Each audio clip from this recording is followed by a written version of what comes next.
যেই ব্যক্তি রাতের বেলা এই দোয়াকে 3 বার পরে ঘুমিয়ে যাবে, আল্লাহর নবী বিশ্বনবী সাল্লাল্লাহু আলাইহি ওয়াসাল্লাম বলেন, সকাল বেলা যখন আল্লাহ তাআলার বান্দা ফজরের নামাজের মাঝে যখন উঠবে, আল্লাহ নবী বলেন রাতের বেলা এশার নামাজ পড়ার পরে, খাবার খাওয়ার পরে আল্লাহর বান্দা যদি এই দোয়াটা 3 বার পড়তে পারে, তাহলে আল্লাহ পাক রব্বুল আলামিন সকাল বেলা ঘুম থেকে ওঠার আগে আগে আমার আল্লাহ তাকে নিষ্পাপ মাসুম বাচ্চার মতো আমার আল্লাহ পবিত্র বানায়া দেই।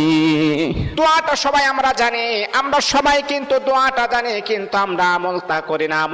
দোয়াটা হলো আস্তাগফিরুল্লাহাল্লাযী লা ইলাহা ইল্লা হুয়াল হাইয়ুল কাইয়্যুম ওয়া আতুবু ইলাইহি লা হাওলা ওয়ালা কুওয়াতা ইল্লা বিল্লাহিল আলিয়্যিল আযীম। 3 বার যদি আপনি পড়তে পারি, ইনশাআল্লাহ আল্লাহ পাক রব্বুল আলামিন আমার আপনার জীবনের সমস্ত গুনাহগুলোকে আমার আল্লাহ ক্ষমা করে দিবে।